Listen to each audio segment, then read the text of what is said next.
मासा घटे न तिल बधे, वो विधाता लिखे जो लेख। कौन विधाता? आदि पुरुष आदि राम, श्री राम का भी राम। राम राम सब जगत बखाने, पर वो आदि राम कोई बिरला जाने। वो आदि राम जो सबका राम है। कहते मासा घटे ना तिल बधे, वो विधाता लिखे जो लेख। और उस लेख को फिर कौन मिट सकता है? स्वयं वो विधाता जब यहां पे तत्वदर्शी संत के रूप में आता है।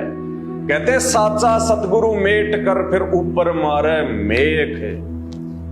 मासा घटे ना तिल बधे, विधाता लिखे जो लेख। और साचा सतगुरु मेट कर ऊपर मारे मेख।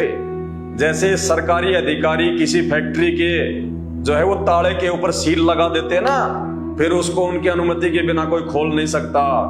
तो इसी प्रकार हमारे भाग्य में जो दुख हैं, जो संकट हैं, तीन ताप के जो कष्ट हैं, चाहे कोई भूत प्रेत की बाधा हो, चाहे किसी देवी देवताओं को पूर्व जन्म में हमारे को जो है कोई श्राप लगा हुआ हो, या फिर देही से संबंधित कोई रोग हो, कोई परेशानी हो, कोई तकलीफ हो। तीन प्रकार के दुख होते जीव पे, जिनको कहते तीन ताप। तुम कौन राम का जपते जापम, जहां से कटे ना तीनों तापम। कि हे नादान प्राणियों, तुम किस त्रेता युग में जन्मे दशरथ पुत्र राम की भक्ति कर रहे हो? ये तीन ताप के जो कष्ट हैं ये भी नहीं काट सकते। ये अपने स्वयं के नहीं काट पाए, आप और हमारे कहां से काट देंगे? तीन ताप के कौन से हैं कष्ट? दैहिक, दैविक और आध्यात्मिक, ये तीन ताप के होते हैं कष्ट। इन्हीं कष्टों से पूरा मानव प्राणी समाज दुखी है। चाहे हिंदू धर्म का हो, चाहे मुसलमान धर्म का हो, चाहे जैनी हो, चाहे बौद्ध हो, चाहे सिख हो, चाहे ईसाई हो, तीन ताप के कष्टों से दुखी है हर प्राणी। सबसे पहला जो है वो दैहिक। दैहिक यानी हमारे शरीर से संबंधित रोग, एड्स, कैंसर, हेपेटाइटिस बी और कोई भयंकर रोग हो गया कोई, दैहिक। दूसरा दैविक। दैविक वो होता है जो किसी साधु संत या किसी देवी देवता के द्वारा हमारे को यदि पहले के जन्मों में कोई श्राप मिला हुआ हो। जैसे श्री रामचंद्र जी को नारद जी का श्राप लग गया था, और वो श्राप भोगने के लिए रामचंद्र जी को त्रेता युग में, विष्णु भगवान को त्रेता युग में रामचंद्र रूप में अवतार लेना पड़ा। एक पूरा जीवन उन्होंने अपनी पत्नी के वियोग में काटना पड़ा नारद जी के श्राप के कारण। तो ये होता है दैविक ताप, किसी का श्राप लगा हुआ हो। तो श्री रामचंद्र जी खुद अपना दैविक ताप नहीं काट सके, नारद का श्राप नहीं काट सके, और राम रूप में आके उनको अपना वो दुख भोगना पड़ा, वो श्राप काटना पड़ा। तो ये श्री रामचंद्र जिनका जन्म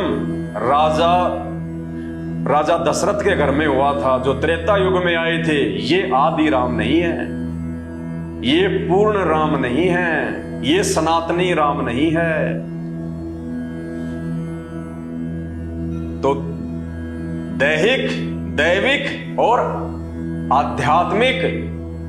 आध्यात्मिक ताप वो होता है, आध्यात्मिक दुख वो होते हैं जन्म जन्मांतरों में हमने जितने भी मानव जन्म धारण किए हैं, और उन मानव जन्मों में हमने जितने भी कर्म और कुकर्म किए हैं। जैसे आज ये कसाई हैं, बकरे काटते हैं, मुर्गे काटते हैं, जीव हत्या कर रहे हैं, मानव जन्म प्राप्त करके आज ये जीवों की हत्या कर रहे हैं चंद पैसों के लिए, अपना परिवार पालने के लिए।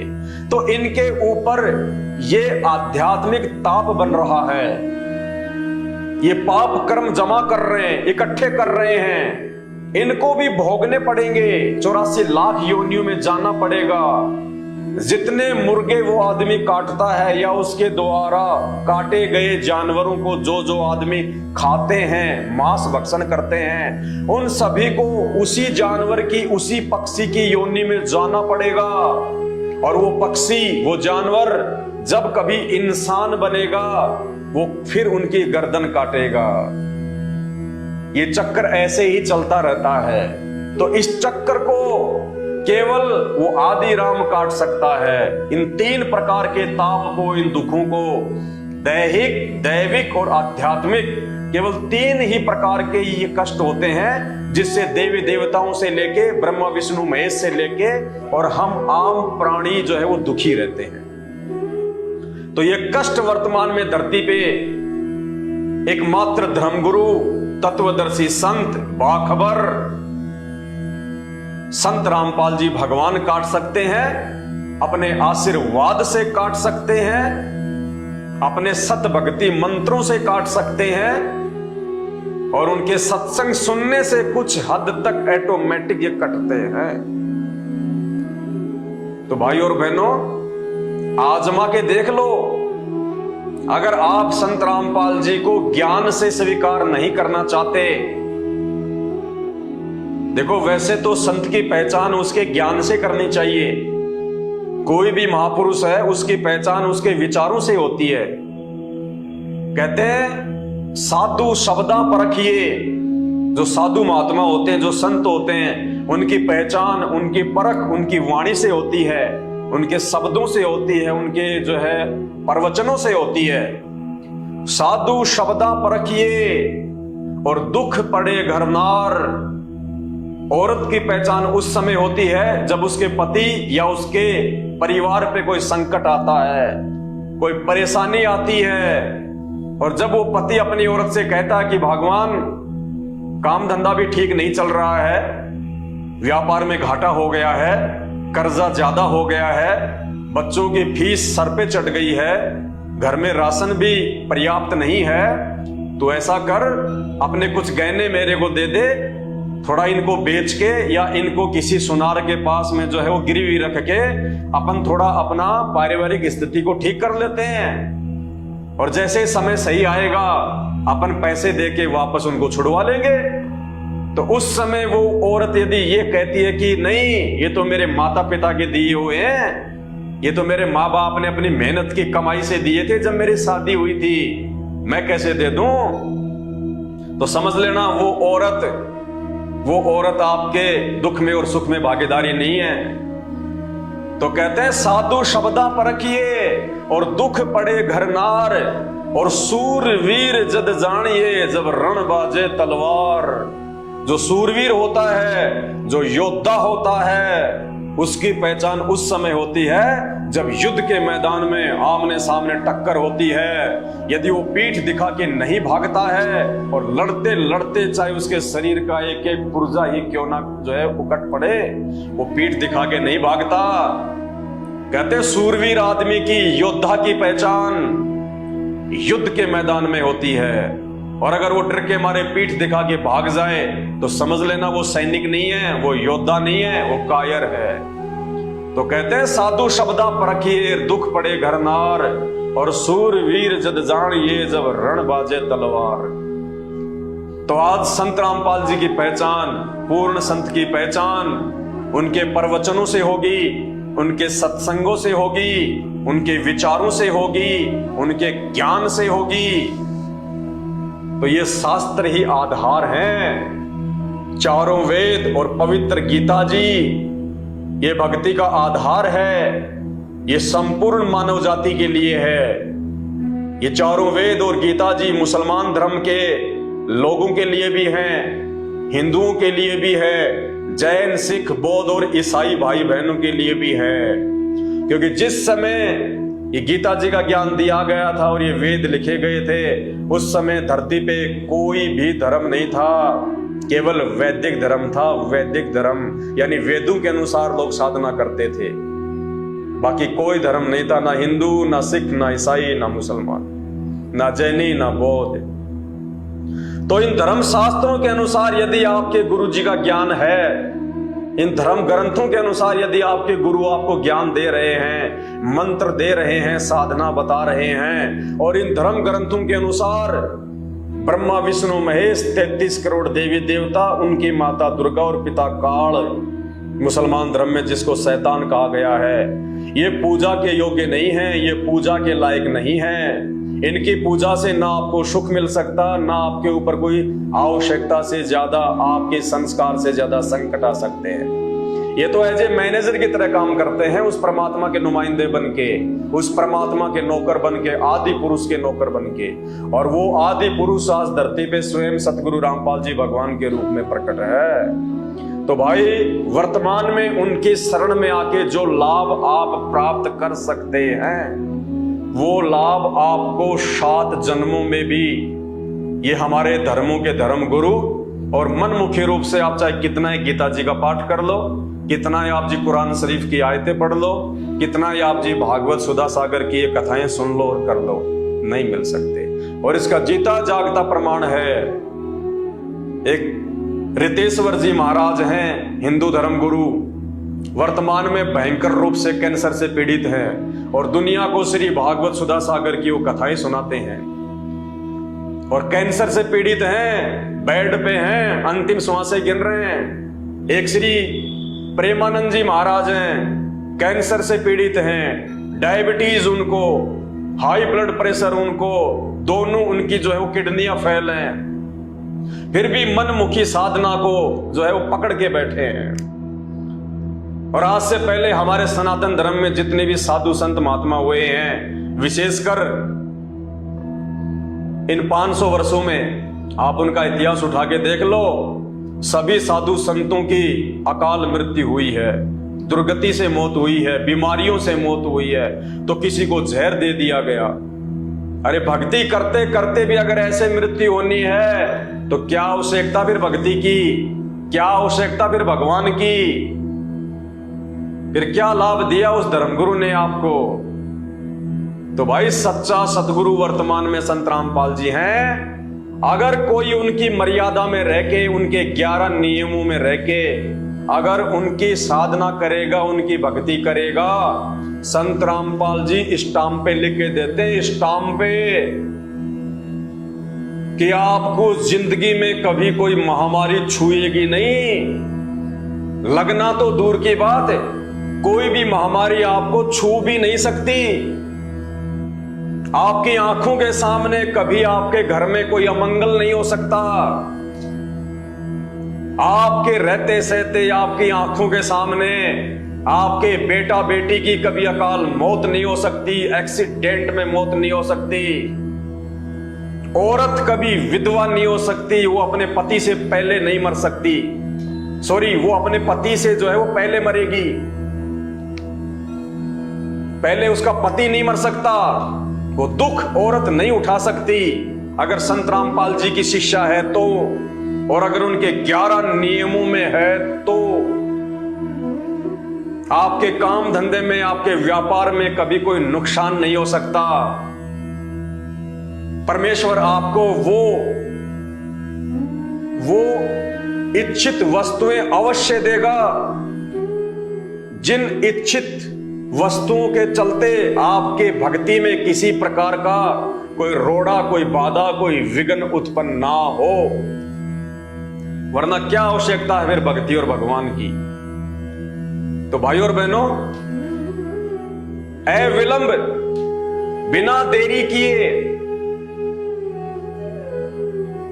पहचान कर लीजिए संत रामपाल जी की, सच्चे संत की, सच्चे धर्मगुरु की। अभी समय है आपके पास में, कहीं ऐसा ना हो ये मौका हाथ से निकल जाए, ये मानव शरीर आपका छूट जाए। क्योंकि जब तक आप संत रामपाल जी की शरण में नहीं आते हैं, तब तक आप उस काल की हद में हैं, आप उस काल की शरण में हैं, आप उस काल के पुत्र ब्रह्मा विष्णु महेश की शरण में हैं, 33 करोड़ देवी देवताओं के अधीन हैं। कहीं ऐसा ना हो कि आपके प्रारब्ध के अनुसार आपकी मृत्यु आ जाए और आप ये मानव शरीर को छोड़ दो। क्योंकि भक्ति केवल मानव शरीर से होती है, 84 लाख योनि वाले पशु और पक्षियों वाले शरीरों में भक्ति नहीं होती। इस मानव शरीर में आप किसी को अपना गुरु धारण कर सकते हो, इस मानव शरीर में आप किसी के प्रवचन सुन सकते हो, आप अच्छे और गलत का निर्णय कर सकते हो। एक बार यह शरीर छूट गया फिर कुछ नहीं है 84 लाख योनियों का दुख भोगने के अलावा। तो ये शरीर छूटे, इस शरीर पे कोई भयंकर आपत्ति और आपदा आए, उससे पहले पहले संत रामपाल जी के सत्संग सुनना शुरू कर दो और जितना जल्दी हो सके उनकी शरण ग्रहण कर लो। और उसके बाद में देखना आपके घर में सुख, आपके परिवार में सुख, आपका शरीर निरोगी, आपके ऊपर किसी भी प्रकार के देवी देवता का, उनके श्राप का कोई अटैक नहीं हो सकता।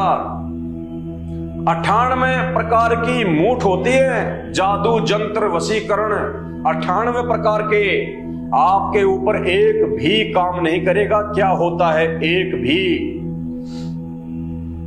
चाहे कोई कितने बड़े से बड़ा कोई जादू जंत्री क्यों ना हो, कोई आसाम या बंगाल का कोई जादूगर क्यों ना हो, वो चाहे कुछ भी, चाहे कोई उसको 1 लाख रुपए क्यों ना दे दे आपके ऊपर गाल गलवाने के लिए, आपके ऊपर वशीकरण करवाने के लिए, आपके जीवन को बर्बाद करवाने के लिए, आपके काम धंधे को बर्बाद करवाने के लिए। अगर आप संत रामपाल जी की शरण में हैं, आपने उनकी भक्ति ले ली, आपने उनके द्वारा दिए गए मंत्रों का जाप शुरू कर दिया और आप उनके 11 नियमों में हैं, तो इस ब्रह्मांड की ऐसी कोई शक्ति नहीं है जो किसी भी प्रकार से आपको दुखी कर सके।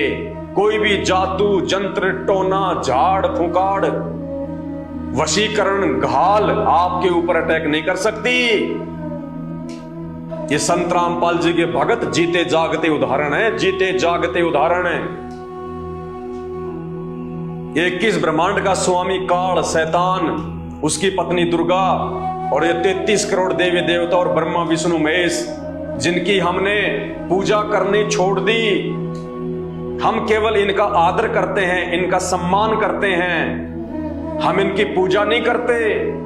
और हमें ब्रह्मा विष्णु महेश की, गणेश जी की और दुर्गा जी की जो भक्ति संत रामपाल जी ने दी है, जो मंत्र इनके जाप करने के लिए दिए हैं, ये इनकी पूजा में नहीं आते, ये इनकी साधना में आते हैं।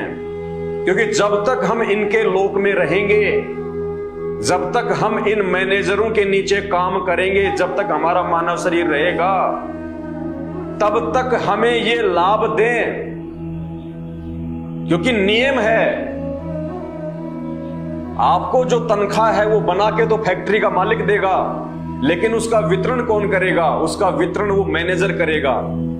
तो इसी प्रकार देना तो उस आदि राम ने है, उस परमात्मा ने है, लेकिन उस आदि राम ने, उस कबीर देव ने ड्यूटी लगा रखी है ब्रह्मा विष्णु महेश की।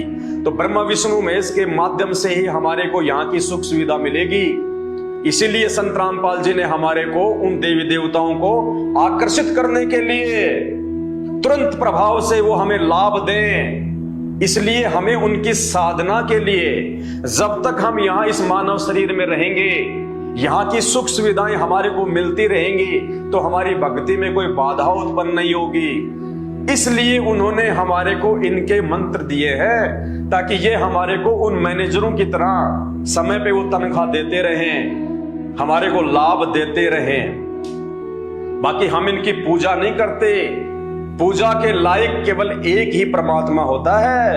आत्मा का पति एक है, 2 नहीं, 3 नहीं, 33 करोड़ नहीं होते। आत्मा का पति एक होता है। आत्मा अगर एक है तो उसका परमात्मा भी एक ही होता है। और यही कारण है आज हिंदू समाज में कोई भी व्यक्ति जो संत रामपाल जी की शरण में नहीं है, वो अनजाने में अपनी आत्मा के सैकड़ों पति बना के बैठा है, व्यभिचारिणी भक्ति कर रहा है, वैश्या भक्ति कर रहा है, जिसको गीता जी ने मना किया है। अरे एक औरत यदि 50 व्यक्तियों के साथ में संबंध रखेगी, यदि अपने वो 20 खसम बनाएगी, तो कहां से उसको प्यार मिलेगा, कहां से उसको इज्जत मिलेगी? उसको व्यभिचारिणी औरत कहा जाता है, उसको वैश्या कहा जाता है, जिसका एक पति नहीं होता, जो पतिव्रता नहीं होती है। तो ठीक इसी प्रकार इस धरती पे यदि कोई पतिव्रता भक्ति कर रहा है, किसी एक परमात्मा की भक्ति कोई कर रहा है, जो परमात्मा पूजा के योग्य है, जो परमात्मा इबादत के योग्य है, वो केवल वो आदि पुरुष है, वो आदि राम, वो कबीर देव, जो आज तत्वदर्शी संत के रूप में, संत रामपाल जी के रूप में धरती पे प्रकट है। तो वर्तमान में इस 21 ब्रह्मांड में केवल संत रामपाल जी ही पूजा के योग्य हैं और कोई भी देव महादेव पूजा के योग्य नहीं है। और यही कारण है आज भक्ति मार्ग में जो अद्वितीय आध्यात्मिक लाभ, जो शारीरिक लाभ, जो आर्थिक लाभ और 3 ताप से मुक्ति, हर प्रकार की सुख सुविधा जो इच्छित है, हम फालतू की सुख सुविधा नहीं चाहते। हमें ज्ञान दे दिया परमात्मा ने। हम भौतिक वस्तुओं के पीछे अंधे होके आम प्राणियों की तरह नहीं दौड़ते। कहते साईं इतना दीजिए जिसमें कुटुंब समाओ, हम भी भूखे ना रहें साधु न भूखा जाए। बस हमें संत रामपाल जी ने इतना ही मांगना सिखाया है उनसे, और हम केवल अपने गुरुदेव भगवान से मांगते हैं। हम ब्रह्मा विष्णु महेश से डिमांड नहीं करते, ब्रह्मा विष्णु महेश से मांग नहीं करते, हम दुर्गा से मांग नहीं करते, उस शैतान से मांग नहीं करते। 33 करोड़ देव देवताओं की तो बात ही छोड़ दीजिए, वो तो खुद भिखारी हैं। जब आप इनका इतिहास पढ़ेंगे ये तो खुद भिखारी हैं। अरे जब श्री रामचंद्र जी लंका पे चढ़ाई करने गए तो नारद जी आके उनको मिले और नारद जी ने कहा कि भगवान यदि आपको रावण के ऊपर विजय प्राप्त करनी है तो मैं आपको एक विधि बताता हूं। और नारद ने श्री रामचंद्र जी को विधि बताई। और क्या विधि बताई? दुर्गा पूजन। रामचंद्र जी ने दुर्गा का पूजन किया, नवरात्रि के व्रत किए, ये सोचकर कि मेरे को कोई शक्ति मिल जाए, मेरे को कोई वरदान मिल जाए और मैं रावण को जीत सकूं, विजय प्राप्त कर सकूं, अपनी पत्नी को वापस लेके आ सकूं। अरे आदि राम किसी की भक्ति नहीं करता। आदि पुरुष जिसने पूरी सृष्टि रची है उसको किसी की भक्ति करने की आवश्यकता नहीं पड़ती है। आदि राम को किसी के आगे हाथ फैलाने की आवश्यकता नहीं पड़ती है। कहते दाता एक राम, भिखारी सारी दुनिया। वो आदि पुरुष, वो आदि राम, वो दातार है, वो सबको देने वाला है, बाकी सब दुनिया भिखारी है। तो जितने भी देवी देवता हैं ये भी उसी आदि राम को पूजते हैं जैसा इनको ज्ञान है। तो श्री रामचंद्र जी आदि राम नहीं थे, आदि पुरुष नहीं थे, वो तो नवरात्रि का व्रत किया करते थे। तो वो आदि पुरुष, वो आदि राम आज धरती पे संत रामपाल जी हैं। भाई और बहनों, परमात्मा ने आपको मानव जन्म दिया है, सोचने समझने की क्षमता दी है। जो बुद्धि परमेश्वर ने इंसान को दी है वो बुद्धि 84 लाख योनियों में और किसी पशु पक्षी के पास में नहीं है, किसी प्राणी के पास नहीं है। तो क्यों दी परमात्मा ने, जबकि हम भी तो 84 लाख योनियों में हैं। खाली हमारे शरीर की ही तो खाली भिन्नता है। आप किसी भी जानवर को देख लीजिए, उसके भी हाथ पैर हैं, आंखें हैं, नाक है, मुंह है, वो ही मलमूत्र त्यागने का द्वार है, वो ही जो है बच्चे उत्पन्न करने की उनकी प्रक्रिया है, वो ही मोह ममता उनके अंदर है, उनके भी जो है वो शरीर पे खाल है, उनके भी बाल हैं, सब कुछ वही है, वो भी लड़ते हैं, झगड़ते हैं। तो हम इंसान भी 84 लाख योनियों के अंतर्गत ही आते हैं। हम इंसानों को सम्मिलित करके ही 84 लाख योनियां बनती हैं। लेकिन इन 84 लाख योनियों में से फिर क्यों भगवान ने हमारे को ये मनुष्य जीवन दिया? आज हम एरोप्लेन में चल सकते हैं, बस में चल सकते हैं, यात्रा कर सकते हैं, भूख लग रही है तो हम खाना खा सकते हैं, किसी को अपनी पीड़ा बता सकते हैं, दर्द है डॉक्टर के पास जा सकते हैं, पैर में कांटा चुभ गया किसी को हम बता सकते हैं, हम खुद भी निकाल सकते हैं। जानवर, उसके मुंह में जीभ है, उसके भी हाथ पैर हैं, लेकिन अगर उनके पैर में कांटा चुभ जाए तो वो किसी को उठा के दिखा नहीं सकते कि मेरे पैर में कांटा चुभ रहा है, ये कांटा निकाल दो। एक भैंस के पेट में दर्द हो जाए तो वो अपने मालिक को अपनी जुबान से बोल के कह नहीं सकती कि मालिक मेरे पेट में दर्द है, मुझे कोई डॉक्टरी उपचार करवाओ, कोई वेटनरी डॉक्टर लाओ। ये खासियत केवल परमेश्वर ने हमें इंसानों को दी है। और किस लिए? सिर्फ उस एक परमेश्वर की पहचान करें, उस आदि राम की पहचान करें, उस आदि पुरुष की पहचान करें। क्यों? जन्म और मरण से छुटकारा प्राप्त करने के लिए। क्योंकि आज हम सोच सकते हैं मानव बुद्धि में कि आज यदि इस मानव शरीर का मैंने भक्ति करके सदुपयोग नहीं किया, सच्चा गुरु धारण करके सदुपयोग नहीं किया, तो अगला जन्म मेरा उन्हीं 84 लाख योनियों में होगा। फिर ना मैं गुरु बनाने के लायक रहूंगा, ना मैं सोचने के लायक रहूंगा, ना मैं विचार करने के लायक रहूंगा। तो ये विशेष बुद्धि परमेश्वर ने आप और हमें दी है। तो आज इस विशेष बुद्धि का फायदा उठाओ और इस विशेष बुद्धि से उस भगवान की पहचान करने के लिए, सच्चे संत की पहचान करने के लिए आज उस आदि पुरुष ने इन संतों के द्वारा ये शास्त्र लिखवाए हैं। चारों वेद दिए परमात्मा ने, किस लिए? इनको पढ़ने के लिए, इनमें भगवान को ढूंढने के लिए, इनमें सच्चे सतगुरु को ढूंढने के लिए। ये वेद परमात्मा ने, ये पुस्तकें, ये पुराण, ये गीता जी उस परमेश्वर ने जानवरों के लिए नहीं दी, पशु पक्षियों के लिए नहीं दी है, हम इंसानों के पढ़ने के लिए दी है। इंसानों को बुद्धि दी है। आज से पहले शिक्षा नहीं थी, अक्षर ज्ञान नहीं था। एक ब्राह्मण वर्ग के अलावा कोई भी पढ़ लिख नहीं सकता था, किसी को अधिकार ही नहीं था। आज क्यों परमात्मा ने चारों वर्णों को पढ़ने लिखने का अधिकार दे दिया? आज हमें कोई नहीं रोक सकता, कोई मना नहीं कर सकता कि तू अपने बच्चों को नहीं पढ़ाएगा तो नीच जाति का है, तू तो शूद्र है या तू तो वैश्य है। आज परमात्मा ने सबको अधिकार दे दिए, सबको स्वतंत्र छोड़ दिया कि बच्चों अब इस मानव शरीर का फायदा उठाओ जो भगवान ने तुम्हें दिया है, जो आदि राम ने दिया है तुम पर मेहर होके। क्योंकि 84 लाख योनियां भोगने के बाद एक मानव शरीर मिलता है, एक मानव शरीर। ये हर बार नहीं मिलता, ये बार बार नहीं मिलता। इसलिए आज इस मानव शरीर की उपयोगिता इसी में है कि हम उस परमेश्वर की पहचान करें, उस आदि पुरुष की पहचान करें। और गीता जी चीख चीख के कह रही है, अरे फिर कौन से दिन समझेंगे हम, कौन से धर्म ग्रंथ की मानेंगे? हम हिंदू गीता जी से बढ़ के तो किसी ग्रंथ को मानते ही नहीं। अरे तो फिर मानते क्यों नहीं गीता जी की, जो गीता जी चीख चीख के कह रही है अध्याय नंबर 15 श्लोक नंबर 104 में कि हे अर्जुन, अगर तुझे पूर्ण मुक्ति चाहिए, पूर्ण मोक्ष चाहिए तो किसी तत्वदर्शी संत की खोज कर ले। अरे जबकि अर्जुन तो श्री कृष्ण जी का चेला था। श्री कृष्ण जी पांचों पांडवों के आध्यात्मिक गुरु थे।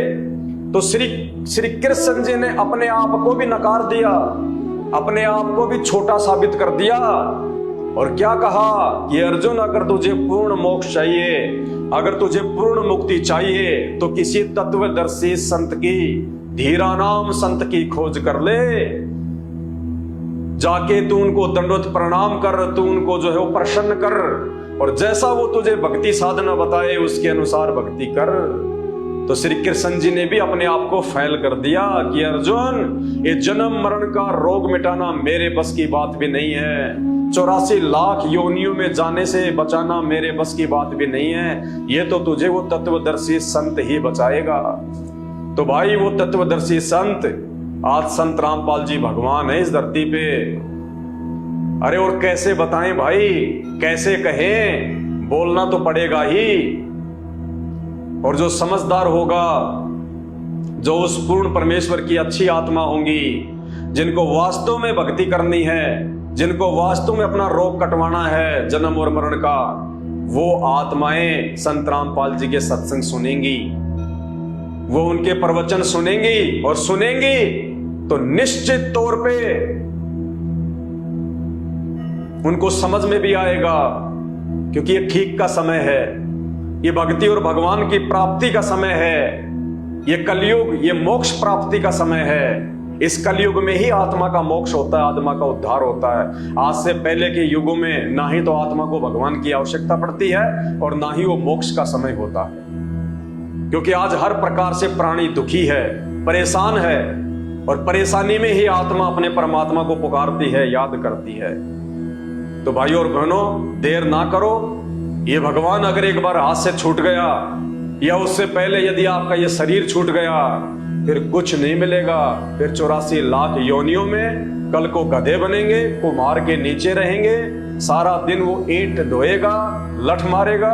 फिर अगले जन्म में बैल बनेंगे, एक किसान के नीचे आ जाएंगे, सारा दिन खेत में हल जोतेगा, गाड़ी में जोतेगा, माल ढोएगा और लकड़ियों से पिटाई करेगा।